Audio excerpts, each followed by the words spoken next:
الحمد للہ وحدہ والصلاة والسلام علی من لا نبی بعدہ اعوذ باللہ من الشیطان الرجیم ولا نکلف نفسا الا وسعها ولا نکلف اور نہیں ہم تکلیف دیتے نفسا کسی بھی شخص کو کسی بھی جان کو الا وسعها مگر اس کی وسعت کے مطابق ولدینا کتاب ینطق بالحق وهم لا یظلمون اور ہمارے پاس ایک کتاب ہے جو حق کے ساتھ بولتی ہے اور وہ ظلم نہیں کیے جائیں گے بل قلوبهم فی غمرۃ من ھذا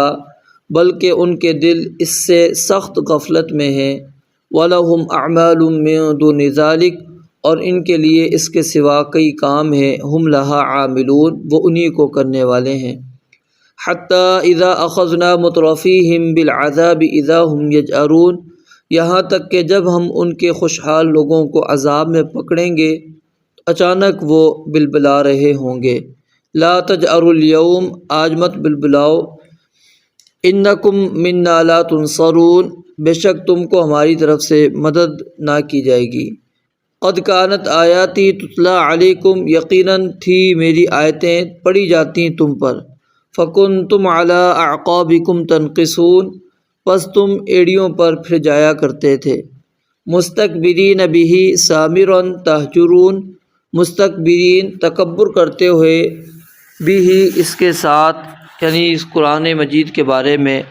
سامرن رات کو باتیں کرتے ہوئے تہجرون بیہودہ گوئی کرتے تھے۔ اللہ رب العالمین نے پچھلی آیات کے اندر اہل ایمان کی مخلص مومن بندوں کی 4 صفات بیان فرمائی تھی کہ وہ اپنے رب سے بہت ڈرنے والے ہیں، اپنے رب کی آیات پر یقین رکھنے والے ہیں اور اللہ کے ساتھ کسی بھی قسم کا شرک نہیں کرتے اور خیر کے جتنے بھی کام ہیں وہ سب کے سب سر انجام دیتے ہیں اور اس کے بعد وہ اس بات سے ڈرتے ہیں کہ آیا ان کا عمل قبول بھی ہوا ہے یا نہیں۔ تو اللہ رب العالمین فرماتے ہیں یہ صفات ایسی نہیں ہے کہ ہم نے انسان کی وسعت سے زیادہ اس کے اوپر ڈال دی ہوں، ہم تو صرف اتنا ہی حکم انسان کو دیتے ہیں جو اس کی وسعت کے اندر ہوتا ہے، جو اس کی طاقت کے اندر ہوتا ہے۔ جب اس کی طاقت میں وہ چیز نہیں ہوتی ہم حکم بدل دیتے ہیں۔ پانی کے ساتھ وضو کرنا ضروری ہے لیکن پانی نہیں تو تیمم کی اجازت دے دی، سفر کے اندر نماز قصر کر دی گئی، روزہ افطار کرنے کی اجازت دے دی گئی، کھڑے ہو کر نماز پڑھنے کی طاقت نہیں تو بیٹھنے کی اجازت، بیٹھنے کی نہیں تو لیٹ کر اشارے کے ساتھ پڑھنے کی اجازت دے دی گئی۔ تو الغرض دین اسلام کے احکامات پر اگر ہم دیکھیں تو اللہ رب العالمین کسی بھی انسان کو اس کی وسعت اس کی طاقت سے زیادہ تکلیف نہیں دیتے، جتنی اس کے اندر بس میں ہے اتنی اللہ رب العالمین نے اس کو اللہ رب العالمین نے پابند کیا ہے، جتنا نہیں ہے اس کی وسعت میں نہیں ہے طاقت میں نہیں ہے تو وہ مکلف ہی نہیں ہے، اس کو تکلیف ہی نہیں دی گئی۔ تو ولا نکلف نفسا الا وسعها اللہ رب العالمین نے فرمایا یہ جو 4 صفات میں نے بیان فرمائی ہیں یہ کوئی ایسی نہیں ہے کہ جو انسانی وسعت میں نہ ہو، طاقت میں نہ ہو، یہ انسانی وسعت میں ہے۔ وہ شرک سے بچنا چاہے بچ سکتا ہے، اللہ کی آیات پر ایمان لانا چاہے لا سکتا ہے، وہ اخلاص کے ساتھ عمل کرنا چاہے کر سکتا ہے، وہ اپنے رب سے ڈرنا چاہے تو ڈر سکتا ہے، اعمال کی کرنے کے بعد اس کی قبولیت کے بارے میں خوف زدہ ہونا چاہے تو ہو سکتا ہے، یعنی کوئی ایسا نہیں ہے کہ جو اس کی طاقت میں نہیں ہے۔ وَلَدَيْنَا کتاب اور ہمارے پاس ایک کتاب ہے، يَنطِقُ بِالْحَقِّ جو حق کے ساتھ بولتی ہے، یعنی نامہ اعمال جس میں درج کیے جاتے ہیں، لکھے جاتے ہیں، انسان کے ایک ایک لمحے کو لکھا جاتا ہے، اس کے اندر جو وہ کر رہا ہے وہ اس کے اندر موجود ہوگا۔ ینطق بالحق وہ حق کے ساتھ بولے گی کتاب۔ اب پھر کچھ لوگ یہاں پر انکار کر دیتے ہیں، وہ کہتے ہیں کہ کتاب اور کیسے بولے، کتاب تو بولتی نہیں ہے، اس کے اندر لکھے ہوئے جو الفاظ ہوتے ہیں وہ چلو پڑھو تو کچھ نہ کچھ سمجھ میں آتے ہیں، کتاب بذات خود کیسے بولے گی؟ اس کو آپ اس انداز سے سمجھ لیجئے، ہم موبائل وغیرہ کے ذریعے سے ویڈیو بنا لیں تو بندے کی کیا ہے حرکات بھی وہ محفوظ کر رہی ہے، اور ساتھ میں جو وہ گفتگو کر رہا ہے اس کو بھی محفوظ کر رہا ہے۔ جب انسانی وسعت، انسانی طاقت، انسان کا علم وہ اس حد تک جا سکتا ہے اور ہم اس کو تسلیم کر لیتے ہیں، مان لیتے ہیں، تو کیا رب العالمین کی بتلائی ہوئی باتوں پر ہمارا ایمان نہیں؟ یہ تو چلو پھر ایک کتاب ہے، وہ چمڑے بل جلودہم، ان کے جلد، ان کے چمڑے بولیں گے، انسان کے اعضاء قیامت کے دن گواہی دیں گے۔ لما شہدتم علینا، انسان کہے گا تو میرے خلاف کیوں گواہی دے رہے ہو؟ قالوا انطقنا اللہ الذی انطق کل شیء، وہ کہیں گے آج ہمیں اس ذات نے بولنے کی اجازت دی ہے جس نے ہر ایک کو بلوایا تھا، ہمیں وہ اللہ رب العالمین نے یہ زبان دے دی ہے، بولنے کی صلاحیت دے دی ہے۔ تو یہ کتاب ینطق بالحق، حق کے ساتھ بولے گی، وہم لا یظلمون، اور وہ ظلم نہیں کیے جائیں گے۔ تو یہ حقیقی بولنا ہی مراد ہے، کیونکہ حقیقی بولنے سے اس کو ہم ہٹائیں تو بات سمجھ میں نہیں آتی، اس لیے حقیقی ہی بولنا ہم مراد لیں گے۔ کیونکہ کچھ لوگ لکھا ہوا مراد یہاں پر لے لیتے ہیں کہ جی یہاں سے مراد کیا ہے کہ وہ جو چیز ہم نے کیا ہے وہ سارا لکھا ہوا ہوگا، وہ کتاب گویا کہ گفتگو کر لے گی، نہیں، اس سے حقیقی طور پر بولنا مراد ہے۔ اور اللہ فرماتے ہیں ظلم بھی نہیں کیا جائے گا، یہ نہیں ہے کہ کسی کی برائی اٹھا کر کسی کے کھاتے میں ڈال دی جائے، یا کسی کی نیکی کا جو بدلہ ہے وہ کسی اور کو دے دیا جائے، نہیں،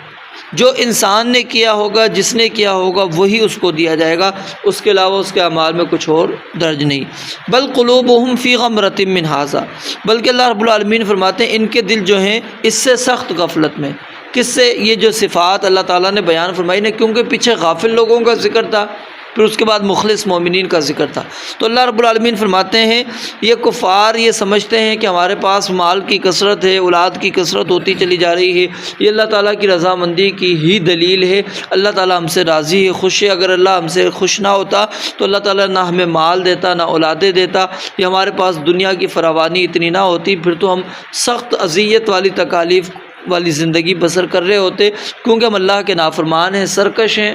تو اللہ تعالیٰ ہمیں کیوں کھلاتا پلاتا؟ تو اللہ تعالیٰ ہمیں دے رہا ہے، تو لہٰذا ہم اللہ تعالیٰ کے برگزیدہ، اللہ کے چنے ہوئے ہیں، اللہ رب العالمین کے محبوب ہیں، اس لیے اللہ تعالیٰ دے رہا ہے۔ تو اللہ نے اس کی وجہ بیان فرمائی، بل قلوبہم فی غمرۃ من ھذا، کیونکہ اصل میں اصلاح جو ہوتی ہے وہ دل سے ہوتی ہے، اور اسی دل کے متعلق رسول اللہ صلی اللہ علیہ وسلم اللہ تعالیٰ سے دعا کرتے تھے، یا مقلب القلوب ثبت قلبی علی دینک، اے دلوں کے پھیرنے والے میرے دل کو دین اسلام پر ثابت قدم رکھ، صرف قلبی علی طاعتک، میرے دل کو اپنی اطاعت کے اوپر پھیر دے، کیونکہ کوئی پتہ نہیں کس لمحے یہ دل جو ہے انسان کا وہ برائی کی طرف چلا جائے، نیکی سے ہٹ جائے، تو اس لیے کوئی پتہ نہیں ہوتا، اس لیے ہم کہتے ہیں نا ابھی میرا دل چاہ رہا ہے یہ کر لوں، تھوڑی دیر بعد انسان کہتا ہے نہیں یار دل نہیں کر رہا میرا، تو یہ کیا ہے؟ کوئی پتہ نہیں ہوتا۔ یہ قلب اس لیے عربی زبان میں دل کو کہہ دیتے ہیں کیونکہ یہ بار بار پلٹتا رہتا ہے، الٹ پلٹ ہوتا رہتا ہے، اس کا کوئی ایک حالت پہ نہیں ہے رہتا، اس کی کون سی کیفیت ہے کوئی پتہ نہیں۔ تو اس لیے نبی علیہ الصلوۃ والسلام خاص طور پر دعا کیا کرتے تھے، اور آپ نے فرمایا اسی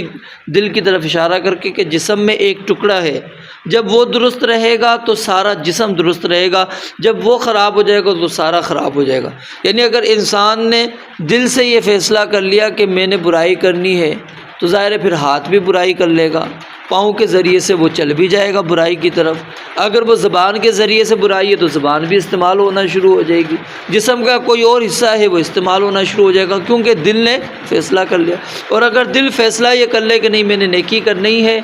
تو پھر کیا ہے؟ ہاتھ وہ نیکی کرنا شروع کر دے گا، پاؤں اس جانب چل پڑے گا، وہ اعمال اس ذریعے سے وہ انسان ادا کر لے گا۔ تو یہ دل اصل ہے، تو اللہ رب العالمین نے اس کی حقیقت یہاں پر بیان فرما دی، بل قلوبہم فی غمرۃ من ھذا، ان کے جو دل ہیں وہ انتہائی سخت قسم کی غفلت کے اندر پڑے ہوئے ہیں۔ وَلَهُمْ أَعْمَالٌ مِّن دُونِ ذَلِكَ، اللہ کہتے ہیں یہ تو ہے ہی ہے نا عمل، ان کے علاوہ اور بھی ان کے کرتوت ہیں، ان کے اعمال ہیں، اس کے علاوہ اور بھی یہ کام کرتے ہیں جو سبب بن رہے ہیں ان کی اسلام کی طرف نہ آنے کا، اللہ کا ڈر اور خوف پیدا نہ ہونے کے اسباب میں سے اور بھی اسباب ہیں، ہم لہا عاملون، جو یہ کرتے چلے جا رہے ہیں، یہ نہیں ہے کہ صرف یہ 4 کام انہوں نے چھوڑ دیا، اور بھی کام کرتے چلے جا رہے ہیں۔ حتیٰ اذا اخذنا مترفیہم بالعذاب، یہاں تک کہ جب ہم پکڑ لیں گے، جب ہم پکڑتے ہیں مترفیہم ان کے خوشحال کو، یہ مراد نہیں ہے کہ بدحال لوگوں کو پکڑیں تو وہ نہیں چیختے، جس کو بھی یعنی سزا جس کو بھی ملتی ہے، عذاب آتا ہے، تکلیف آتی ہے، وہ چیخ مارتا ہے، اس کو تکلیف ہوتی ہے، وہ چاہے پھر خوشحال ہو یا بدحال ہو۔ لیکن اللہ تعالیٰ نے خوشحال لوگوں کا ذکر خاص طور پر اس لیے ذکر کیا کیونکہ وہ ایک اکڑ کے اندر ہوتے ہیں، تکبر کے اندر ہوتے ہیں۔ اللہ کہتے ہیں ساری اکڑ نکل جاتی ہے ان کی جب بھی ہم ان کو پکڑتے ہیں۔ ان کے خوشحال لوگوں کو عذاب کے ذریعے سے، وہ دنیا کا بھی عذاب ہو سکتا ہے، کسی آفت کی صورت میں ہو سکتا ہے یا موت کی صورت میں، جو بھی ہے، پھر اللہ فرماتے ہیں اذا ہم یجأرون، تو اچانک اس طرح آوازیں نکالتے ہیں جس طرح گائے اور بیل سخت تکلیف کی حالت میں آواز نکالتی ہے، اس طرح ان کی آوازیں ہوتی ہیں۔ تو اللہ کہیں گے آج کے دن وہ آوازیں نہ نکالو، انکم منا لا تنصرون، ہماری طرف سے تمہارا کوئی مددگار نہیں ہے۔ جب اللہ کی طرف سے کوئی مددگار نہیں تو کوئی اور کیا مدد کسی کی کر سکتا ہے۔ قد کانت آیاتی تتلا علیکم، اللہ پھر آگے مزید اس چیز کو واضح کر رہے ہیں کہ کیوں ہم ان کے اوپر عذاب کو نازل کرتے ہیں۔ اللہ کہتے ہیں ہماری آیات ان پر پڑھی جاتی تھی، لیکن کیا تھے؟ فَكُنْتُمْ عَلَىٰ أَعْقَابِكُمْ تَنْكِصُونَ، تم اپنی ایڑیوں کے بل جو ہے وہ پیچھے ہٹ جایا کرتے تھے۔ نقص کہتے ہیں کسی بھی خیر کے کام سے پیچھے ہٹ جانا، یعنی تم کوئی بھی نیکی کرنے کے لیے تیار نہیں ہوتے تھے۔ اور عبداللہ بن عباس رضی اللہ تعالیٰ عنہ نے بھی اس کا ترجمہ تدبرون کیا ہے، یعنی پلٹتے تھے۔ وہ جو عذاب ان کے اوپر آیا، اللہ فرماتے ہیں اس کی وجہ کیا ہے؟ ان کے اعمال بد ہی ہیں۔ مستکبرین، اور یہ جو پلٹنا ان کا ہوتا تھا، ایک تو ہوتا ہے نا بندہ، اب جیسے آپ درس سے ابھی اٹھ کے چلے جائیں، اب یہ جو اٹھنا ہے مجبوری میں کوئی بندہ جا سکتا ہے، کس کی کوئی ضرورت پیش آ سکتی ہے جس کی وجہ سے وہ جا رہا ہے، لیکن ان کا جو پلٹنا تھا وہ اللہ کیا فرماتے ہیں؟ مستکبرین، وہ تکبر کرتے ہوئے تھا۔ یعنی جب بندے کی حالت یہ ہو جائے وہ دین کو نہیں سنتا، قرآن کو نہیں سن رہا، حدیث کو نہیں سن رہا، اس وجہ سے کہ وہ تکبر کر رہا ہے، پھر تو یہ اس کے اندر آ جائے گا۔ لیکن اگر اس کی کوئی مجبوری تھی، کوئی ضرورت کا کام تھا، وہ نہیں درس سن پایا، نہیں وہ لیکچر سن رہا، کوئی نہیں، اللہ رب العالمین اس کا مواخذہ نہیں کریں گے، وہ جا سکتا ہے، کیونکہ یہ فرض تو نہیں اللہ نے کیا نا کہ لازمی ہی آپ نے سننا ہے۔ فرض جو تھی وہ نماز تھی، اس نے ادا کر لی ہے، نماز پڑھ کے چلا گیا۔ مستکبرین بہ، وہ تکبر کرتے ہوئے کس کے ساتھ؟ اس قرآن مجید کو نہ سنتے ہوئے تکبر کر جاتے ہیں۔ سامرن تہجرون، اور راتوں کو بیٹھ کر آپس میں گپے لگاتے ہیں، اور اس قرآن کے متعلق وہ بیہودگی والی باتیں کرتے ہیں، فضول باتیں کرتے ہیں۔ یعنی نبی علیہ الصلوۃ والسلام نے جو دن میں باتیں کی ہوتی تھی نا، صحابہ کو تعلیمات دی ہوتی تھی، رات میں بیٹھ کے آپس میں تبصرے کرتے تھے کہ دیکھو آج نبی نے یہ بات کہی ہے، آج یہ بات کی ہے، پھر اس کے اوپر وہ ایک دوسرے کے کمنٹس پاس کرتے تھے، مذاق اڑایا کرتے تھے، ٹھٹھے لگایا کرتے تھے، اپنی مجلس کا موضوع ہی یعنی نبی علیہ الصلوۃ والسلام کی دعوت کو بنا لیا کرتے تھے کہ آج آپ نے کیا دعوت دی ہے۔ تو اللہ رب العالمین فرماتے ہیں یہ وجہ تھی کہ ہم ان کے اوپر عذاب نازل کرتے ہیں، کیونکہ وہ تکبر کرتے ہوئے وہ حق سننے سے اجتناب کرتے ہیں، ایڑیوں کے بل پیچھے ہٹ جاتے ہیں، اور راتوں کو بیٹھ کر آپس میں دوستوں کے ساتھ بیٹھ کر گپے لگاتے ہیں، اور بیہودگی اور فضول کہانیاں وہ قرآن مجید کے متعلق باتیں کرتے ہیں، بیہودگیوں والی، قرآن کے اوپر انکار والی باتیں کرتے ہیں۔ اس لیے اللہ رب العالمین فرماتے ہیں ہم نے ان کے اوپر عذاب کو نازل کیا۔ اگلی جو آیات آ رہی ہیں اس کے اندر پھر اللہ تعالیٰ نے 5 چیزیں بیان فرمائی ہیں۔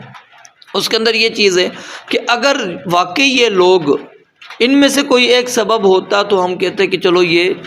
معذور ہیں، کوئی نہیں، ان کے اوپر عذاب نہیں آنا چاہیے، لیکن اللہ کہتے ہیں یہ 5 اسباب میں سے جو اگلی آیات میں کل انشاءاللہ ہم پڑھیں گے، وہ کوئی بھی کہتے ہیں ان میں سبب موجود نہیں تھا کہ جس کی وجہ سے انہوں نے حق کا انکار کیا۔ اللہ رب العالمین سے دعا ہے رب العالمین سمجھنے عمل کرنے کی توفیق عطا فرمائے۔ وآخر دعوانا الحمدللہ۔